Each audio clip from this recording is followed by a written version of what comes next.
Habang tumatawid ang isang barko sa dagat, biglang bumukso ang isang malakas na bagyo. Sa gitna ng kaguluhan, isang batang lalaki ang nahulog sa tubig.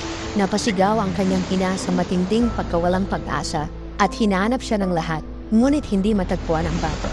Sa kritikal na sandaling iyon, taimtim na nanalangin ng malakas ang isang pastor. Panginoon, ikaw na minsang nagpatahimik ng hangin at dagat, iligtas mo po ang batang ito.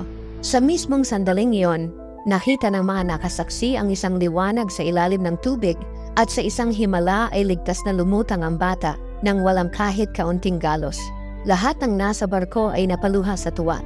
Mga minamahal na kaibigan, maaaring magdulot ng pagkataranta at kawalan ng pag-asa ang mga bagyo, ngunit laging naroon ang proteksyon ng Diyos. Ang kailangan lamang natin ay manalangin. Sabi ng Diyam, pagka ikaw ay dumaraan sa tubig, ako'y sa iyo, at sa mga ilog ay hindi ka tatakpan niyaon. Kung naantig ng kwentong ito ang iyong puso, ibahagi ito sa iba pang nangangailangan kay Jesus. Pagpalain ka nawa ng Diyos.